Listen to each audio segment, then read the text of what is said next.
Well, I guess I'll get started. Thanks. This is my first ever live reading, so if I come off a little nervous, it's because it's my first ever live reading. My name is Johnny Compton. I think I'm supposed to do some kind of introduction. My name is Johnny Compton. I'm a horror author. I've had some short stories, fortunately published since about 2006. And then in 2020, things accelerated for me pretty unexpectedly. I wrote a book. I got an agent. That book is going to be coming out next year. It's called The Spite House. It's with Tor Nightfire. So I'm very excited about that, obviously, and I'm really grateful to Max. He kind of worked me in a little bit last minute. But I'm locally based here in San Antonio. The story I'm going to be reading from is it's called Funs, spelled F-F-U-N-S, which is snuff spelled backwards, which will probably be apparent as it gets into a certain part of the story. I'm actually only going to be reading basically Act 1. It's kind of broken out naturally into 3 acts, and just timing purposes, I'm only going to be basically reading that first act, but it's still pretty self-contained. But if you want to read the entirety of it, listen to the entirety of it as well, it actually was published in Pseudopod in 2020, and it's a story obviously I really like, and it also kind of saved my writing career because it was my first sale in a long time, and I was basically at a point where I was actually thinking I'm probably done as a writer. Like I've sold my stories, I don't really have any more in the chamber, so to speak, and I was just, as far as my confidence, where it was at the time before the story sold, that's where my headspace was, and I was like, oh, I had a good run. I was content to just kind of let it go, and then that sold, and then things just kind of built from there. So again, my first time with reading, so I'm gonna go ahead and go to the podium. I know this feels strange, and appreciate you guys being here.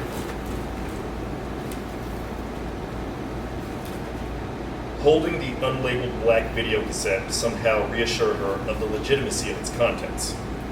With that reassurance came effervescent nausea, an ugly, unreal sensation befitting the place she was in and the sight that awaited her.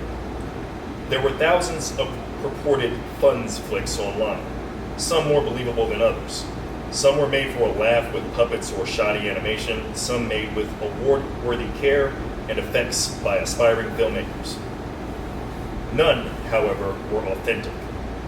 The big man with the gravel-lined throat and a measured manner of speaking, Mick, had guaranteed her this. We do not tolerate leaks. Cannot afford to. Confidentiality is critical to us. As for our buyers, they are not likely to spend a fortune on a one-of-one item just to share it freely with strangers. And our suppliers, even those who never make it out the prospective stage, know better than to share our business. She nodded, confident in his truth and, as a prospective supplier herself, understanding the warning within said truth. One of Mick's colleagues had met her at the door, frisked her, and taken her phone before bringing her inside the building, a not yet gutted science building on an abandoned college campus. The man had escorted her to a first-floor classroom full of stained and weathered lab tables, empty or shattered glass beakers and vials, and overturned stools. The hand-smeared chalk scroll on the blackboard appeared to be the remnants of an unfinished lesson. At the front of the classroom was a television cart, the likes of which she hadn't seen since elementary school, and on the second shelf of the cart, underneath the television set, was a VCR.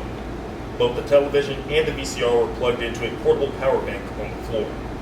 Static played on the television screen. She stood in front of it, video cassette in hand.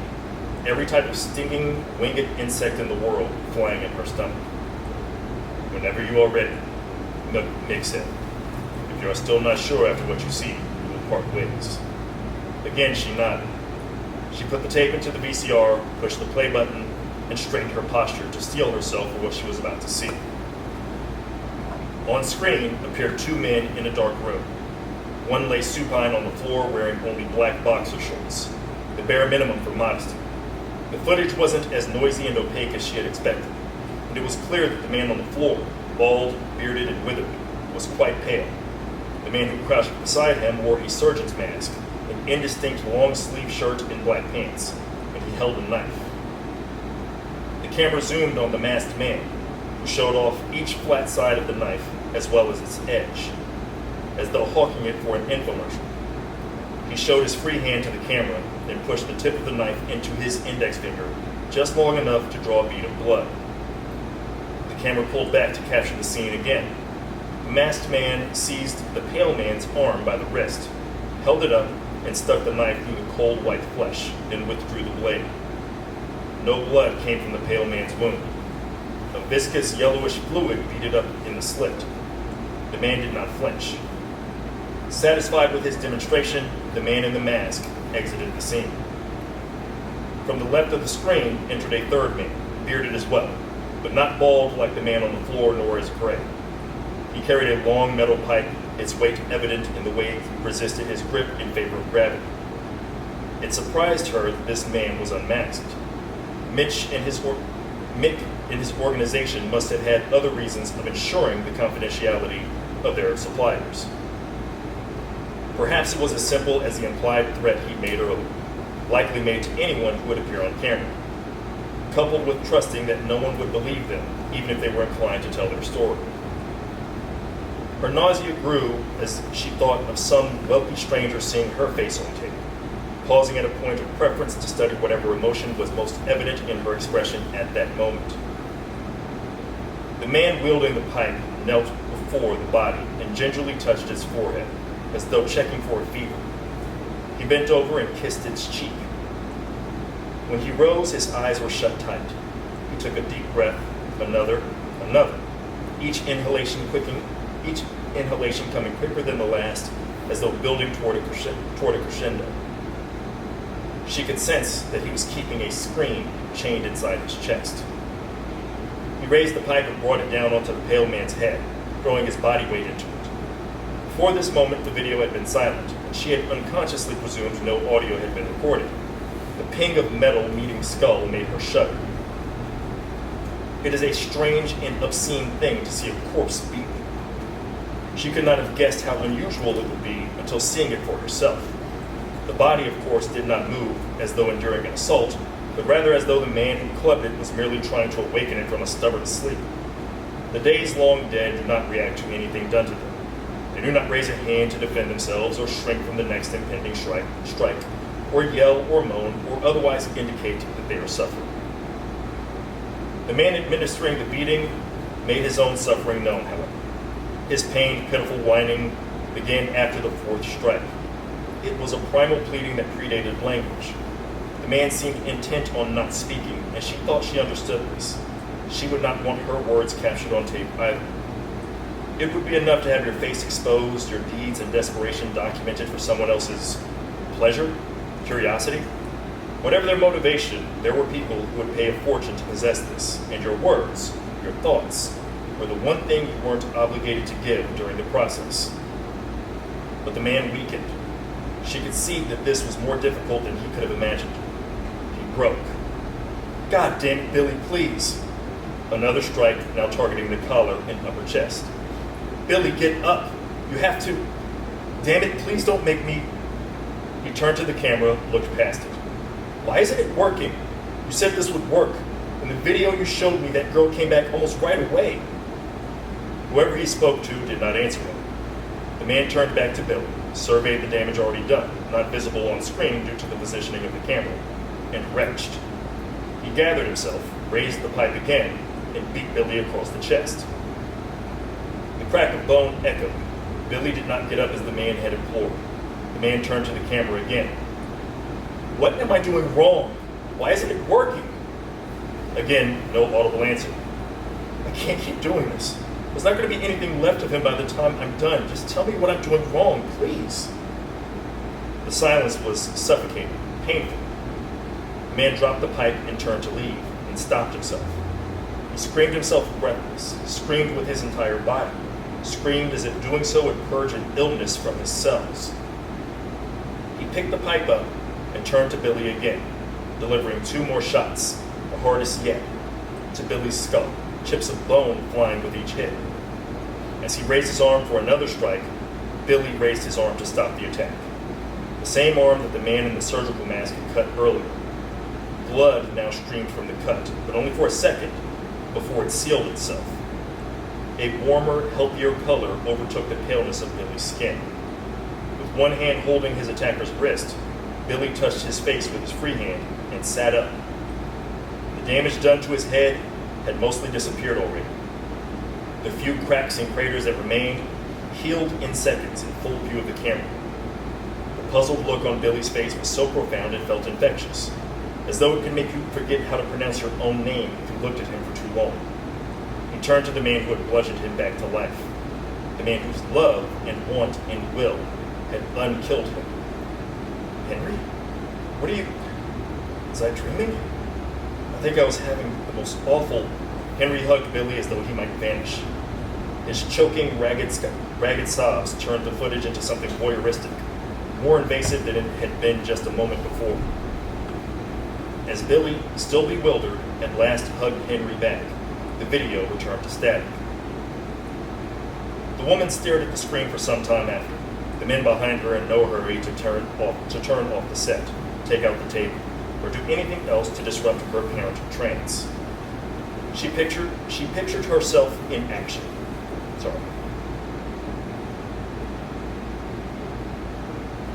Almost at the end.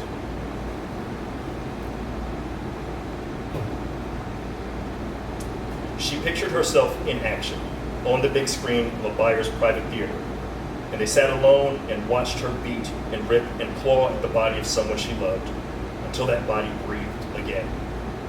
In her mind's eye, she watched the watcher, the audience of one, who leaned forward in their seat and did not blink for a half minute or more, marveling at the woman on the screen, who could commit such violence without a sound.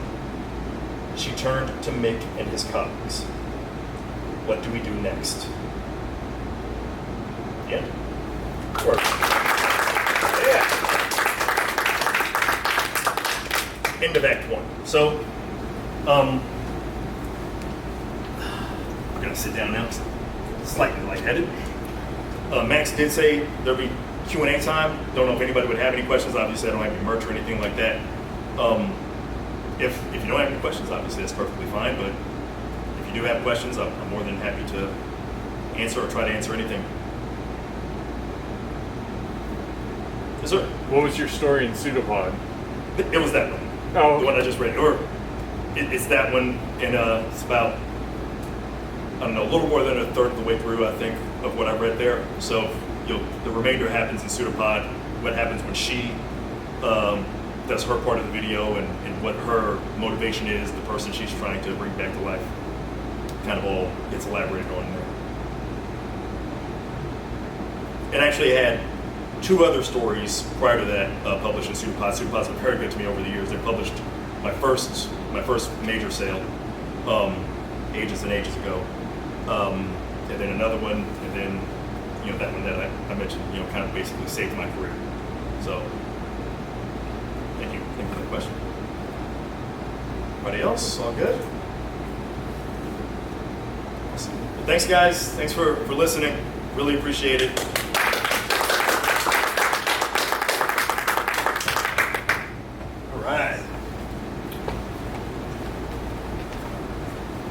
It's gonna be a hard act to follow. Great story, man. It's fantastic. What's up, y'all? I'm Brian Asman. I got a bunch of shit for sale downstairs, so feel free to come on down, stop by the booth, and spend lots and lots of money. That would be awesome. I cannot emphasize enough how I want you to spend lots and lots of money. Also, check out everyone else's booths. There's a bunch of really cool stuff there. Sorry, one second. There we go. Okay. Right, so I got a couple things I was going to read for you today. The first is hold on. And it goes a little something like this. I'm the Mac, and I am bad. Give you something that you never had. I'll make you bump, hump, wiggle, and shake your rump. Because I'll be kicking the flavor that makes you want to jump. Sorry, that was Chris Cross's Jump. It's a great song, though. Okay. Yeah, no, I'm going to get into what I'm really doing here. I originally was thinking about, I had a little performance piece I was going to try and do, but it's something that kind of requires like a really big audience. And so unless y'all want to run downstairs and like bully people into coming up here, I'm just going to go ahead and read this story from my newest collection. It's called Neo Arcana. Once again, this is for sale downstairs. You can have this for $10. This story is called Ghosts of Fredericksburg, and it's for anyone who's read my stuff. This is a lot of the stories in here are a lot different than stuff you might have read from me before. It's a little bit more serious, and a lot of the stuff in here is written with me trying to deal with depression and shit. So anyway, this story is about ghosts and lost love or lost lust and whatever. Sure, I've got a ghost story. Seems like most people do, and why wouldn't we? We're the kind of creatures who look up at the night sky and draw patterns in the stars, squinting at far-off balls of plasma until they look like crabs or bulls or a guy with a bow. We've got brains that are maybe too big for hunting and gathering, and too small for navigating the complexities of a world that's risen seemingly unbidden around us. Compounding information and instincts collide in those singular organs until our imaginations run away from us like horses over the hills. 1 part pattern seeking, 2 parts fight or flight, 3 parts desire to separate from the pack, to feel like we've gained some special insight denied the rest of the clan. We can all conjure spirits. At one point or another, most of us do. Yeah, I got a ghost story. Let's call her Anya. I met her at the restaurant where we both worked, a fine dining establishment attached to one of the 2 gay bars in a small southern town on the verge of getting sucked up into the vast suburban sprawl of the greater Washington, D.C. metropolitan area. Wilcox's, it was called, the previous owner's surname.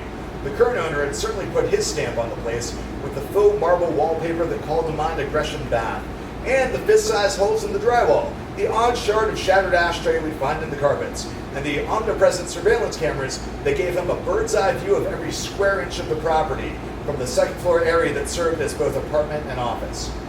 Wilcox's was situated on Caroline Street, downtown Fredericksburg's main drag, in a historic row house sandwiched between a tobacconist and a B&B. Caroline Street seemed a little unsure of itself, a mishmash of upscale restaurants and dive bars, tattoo parlors, and curio shops hawking Virginia's for Lovers swag, check cashing counters, and stores stocked with toys only children centuries dead would want to play with, like nutcrackers and rocking horses. A street trying to be all things to all people, from the civil servants who took the DC bound train every day to the students at the local university, from the tour buses of old folks in search of authenticity and useless knickknacks to the out and proud rednecks with faded Confederate flag stickers on the bumpers of their trucks. It was the kind of place where 2 people with blue hair for entirely different reasons might pass on the sidewalk without meeting each other's eyes. This is a place for ghost stories. Fredericksburg's home to Civil War battlegrounds and field hospitals. An ancient cemetery lies smack dab in the middle of the city, commemorating 300 years of death by disease, cannonball, and bayonet. Women dead in childbirth, farmers stomped to death by horses, slaves shot for no reason at all. Rabies, rot-gut booze, the noose. Every square inch of the city seen its fair share of death, but natural or otherwise. And a good share of those natural deaths were probably far less pleasant than the natural ones. Sorry, that was supposed to be natural, they were supposed to be in scary quotes. A good share of those natural deaths were probably far less pleasant than the natural ones. It stands to reason some of them might linger, restless. Ghost tours were a year-round cottage industry. Wilcox's itself boasted a dozen or more ghost stories I knew of, though none of them were mine. People heard footsteps tramping around the unused 3rd floor of the building, or voices whispering in the storage closet. An unseen hand tousled the prep cook's hair in the main basement when he went down to do a line of crystal one morning. One waiter went down to the ancillary basement to get Christmas decorations and quit the very same day without telling anyone. Just left a cardboard box of wreaths and tinsel by the back door and didn't even clock out. I had no such experiences at the restaurant, just the occasional shiver-inducing cold spot I ascribed to the age of the building and the poverty of the HVAC system. Although I had seen a few unexplained things in my freshman dorm, near the site of one of those Civil War battles, and the house we'd rented for a year on Wolf Street lent itself to more than one spooky campfire story. So I wasn't really a hardened skeptic when it came to such matters either. When Anya and I met, I'd been at Wilcox's for almost 3 years. Neither of us would work there much longer. I was a year away from fleeing the only state I'd ever known for California. She was probably 3 or 4 months from a one-way bus ticket to New York City. Anya wanted to be an actress, part Italian, part Venezuelan, blessed with a beautiful singing voice and long lashes, a heavily freckled nose. 20-something me figured she had a damn good chance of making it. Of course, I was taken with her. I kind of sort of had a girlfriend, but she lived an hour away, and with my move imminent, we were prone to breaking up. At the time, I was stretching myself across the state, spending Fridays and Saturdays in Richmond with her, Sundays at Wilcox's, and the rest of the week as a file clerk in Old Town Alexandria. Between there and Fredericksburg, I've had my fucking fill of cobblestone streets. The arrangement led to a lot of driving, but allowed me to maintain relationships with friends from undergrad who'd fanned out across the mid-Atlantic after commencement. Let me feel like college wasn't quite over yet. Anya had a personality way too big for her 5'2" frame, bursting with energy, competent and knowing. She never got flustered on the floor even when half the town flooded in the doors at once. She floated around the place, toes dangling just above the hollandaise stains on the carpet, singing softly to herself. Mostly top 40 stuff I knew but didn't love. Black Eyed Peas, Justin Timberlake, anything from Casey Kasem's Sunday Morning Countdown. Our constant background noise as we draped the tables in white and arranged the silverware. I didn't have half the voice she did, but a great memory for lyrics, and sometimes when she passed by with a tray of poached eggs, I'd harmonize. Things just happen. A simple look, brushing up against each other at the bread oven, sharing a joke about a particular demanding table, or our particular demanding owner. One night I noticed the dishwasher, a part-time DJ named Grizz, was wearing baggy shorts, the kind that hung down to mid-ankle, nearly kissing the tops of his off-white socks with big yawning pockets in the back. On a whim, I grabbed a handful of chopped vegetables from the salad station and casually tossed them into his pocket when I walked by the dish pit. I tried the trick a couple more times and Grizz still didn't notice, arms deep as he was in soap and scalding water. So I decided to show Anya. A quick whisper and she was right there on the other side of the big fridge where Annette kept her key lime pies, leaning around the brushed steel door, watching me slip mushrooms into the dishwasher's jinkos and trying not to crack up. That kicked off an escalating series of dares, culminating in Anya slipping a freshly buttered roll into his pocket. As far as I know, Grizz worked the entire shift, and maybe a fucking DJ set after, with a pocket full of chopped veggies, and wasn't the wiser until he finally climbed into his tercel at the end of the night and sat down. After we got cut, Anya and I had a couple drinks and went back to her place. Anya's house was across the river in a modern suburban development, centuries removed from the cobblestone streets of downtown Fredericksburg. She lived with her parents. Not unusual. I spent part of the week with my parents. What was odd was that her parents were still up, 2 in the morning. We walked in, and her mother and father were sitting in the living room talking to her brother and his girlfriend. Nobody was on drugs as far as I could tell, they were just night owls. I cringed, shaking hands with everyone.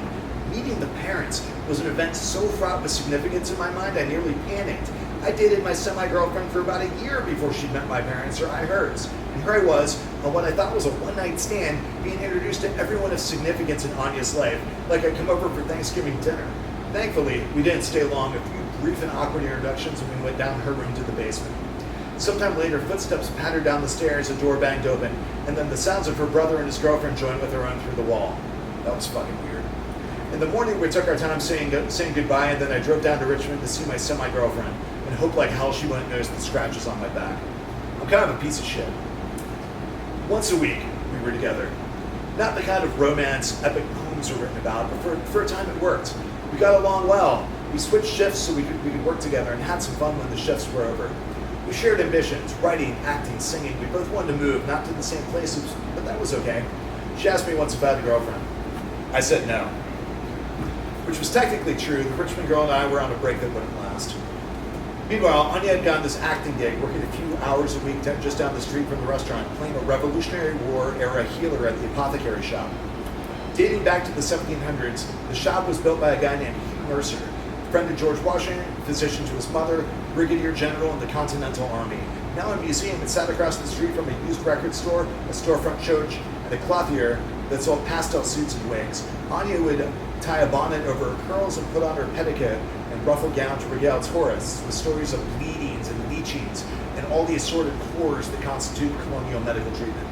I never got to see her in her element, but if she was as good an actor as a singer, then I'm sure she was a hit with the school field trips. One night she told me she was moving to New York, like she planned, like she always said, except now she had a date in the next 2 weeks. We went out drinking, pointedly not talking about the future, even though the question loomed between us all night like a balloon at a Catholic school dance. Leave room for Jesus, leave room for doubt. Neither of us wanted to talk about it. We both just wanted to enjoy each other's company, and the fact that we could come to such an easy and unspoken understanding makes me wonder what else could have been. When the bars closed, I thought we'd go back to her place, but as we wobbled down the sidewalk and took in the deathly quiet town around us, Anya looked at me mischievously and asked if I wanted to go to the apothecary. Of course I said yes. We got the key from her car parked on a side street. Then she led the way across streets made of asphalt and cobblestone, past shuttered stores selling assorted bric-a-brac, the 60-year-old soda fountain Gulrich's cozy yet perpetually crowded Hyperion coffee shop. In all my years in town, I never did go there. The apothecary was dark and silent, a small building built in the colonial style, but with incongruent aluminum siding that called to mind a horse-drawn buggy with spinning rims, or maybe a laser-sighted blunderbuss. The sign outside said, "Shrine open daily." Anya let us in through the back. We walked through a small kitchen area in the break room, and she pulled a flashlight from a drawer. No light, she told me. The police were prowling the streets at this hour on the hunt for drunks and vandals. Besides, it was way more fun with the lights off. Anya took me down to the basement first, rickety steps swaying under our weight. Unlike the aluminum-sided exterior, the basement walls were formed of rough stone and looked like they'd been built by men in tricorn hats, or more likely hatless men directed by others wearing tricorns. There wasn't much of interest in the basement, so we went back upstairs into the main room. Boards creaked under our feet, Anya's flashlight revealing a long counter covered in cork-stoppered glass jars. Floor-to-ceiling bookshelves behind stocked with more jars of all shapes and sizes. Jars, and more jars. Anya began to pick up various items of interest, different sorts of colonial remedies and tonics, explaining each as she went. Live leeches, powdered crab claw, grisly tools used to amputate gangrenous limbs. She'd shine the light on whatever she was holding, giving me a good long look, and then place it under her chin as she explained what uses the items had, lapsing into the approximated period speak the distance used. Drunk as I was, I heard half of what she said and retained far less, becoming increasingly disturbed at the sallow complexion, the flashlight on her skin, the speech that was not quite hers. I don't know who this is, I remember thinking to myself, my heart hammering its way through all the depressants in my bloodstream. After a litany of quicksilver and nettle juice and bone saws, we finally went upstairs. The top floor of the apothecary was where the truly sick had lain in bed and died. We stood in a short hallway, rooms off to either side blocked by velvet ropes. I craned my head into one, period furniture, twin bed made up with dated linens but turned down like the Ritz, a single window spilling moonlight on the floorboards. I felt Anya at my side and she asked if I wanted to go lay down in the bed. Not a bed where anyone had died, surely. Those sickly pallets had rotted away centuries before, replaced by the historical society with the cheapest options mattress discounters had to offer. Surely. For a moment I pictured girls in bonnets with baby swollen bellies, foreheads slick with sweat, faces creased with agony, old men moaning through toothless mouths, leeches dotting their necks, sucking what little life they had through papery skin, poxy children, maimed soldiers, elderly women with bodies like mummies shriveled, shrinking into their bedclothes. Anya squeezed my hand, lightly stroked the webbing between my thumb and forefinger. Of course I said yes. I lifted a leg over the cordon, but just as my foot crossed the plane, bam, bam, bam! From downstairs, or above us, or maybe in the walls, 3 times like someone knocking angrily. I looked at Anya, foot frozen in the air. What was that?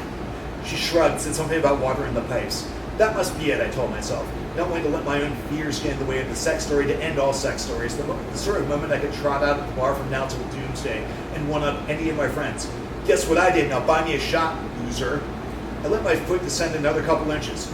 Bam, bam, bam, bam, bam, bam, bam! Hard in my throat, I pulled my foot back and the noise stopped. I looked at Anya, pale in the moonlight. I think we aren't wanted here. And then the moonlight shone down on the bed, previously made, I'm sure, but the covers were bunched up around, down by the bed frame. The sheets covered in dark splotches that called to mind blood or ichor, and a foul, sweet stench, warm and thick, issued forth from the room, choking us, the booze in our stomachs, threatening to paint the aged walls. Bam, bam, bam, bam, bam, bam, bam! We ran like hell down the stairs, hoping we wouldn't run into whatever was making that noise. No words passed between us. In the kitchen, she slipped the flashlight back into the drawer, the wrong one, I think, and we rushed outside, slamming the door behind us. It took her 3 or 4 tries to get the key in the lock. We drove to her place, stepping right back into the night we thought we'd have. And maybe we kind of talked about it after, but I can't remember. Sorry, out of time, but almost done. Anya emailed me a couple days after she moved to New York. A long email full of details about the city and where she was living and the audition she hoped to line up. Comments on some of the internet articles I'd written. She signed off with an invitation to come see her that weekend and a schedule for the Fumla bus. Times and locations and costs already researched. All I had to do was buy a ticket. I didn't. The weekend she wanted was already taken by someone else. I wrote her back, told her I couldn't for now, maybe in a couple weeks. We emailed a few more times, just banalities, but that didn't last long. I was looking west. Pretty soon we stopped talking altogether, and this being the days before social media, that was that. The other girl and I got back together, acted like boyfriend and girlfriend despite the expiration date on our relationship. I remember being at some bar in Richmond in the spring, sipping mojitos on the outdoor deck, overlooking a pond filled with lily pads. She and her friends in sundresses and floppy hats, watching the night creep in and listening to a guy playing acoustic versions of 90s songs over in the corner. Nurses, all of them. At some point, one of her friends started talking about ghosts. Everybody had some experience or other to share, and I almost chimed in before I realized I couldn't. I almost said, yeah, I've got a ghost story. But it's not just a ghost story, and I couldn't get to the ghosts without wading through a bunch of other stuff that nobody needed to know. So what I really said was, I don't believe in any of that stuff. I'm a skeptic. And in some ways I am. Just ask Anya. That's my time. Thank you.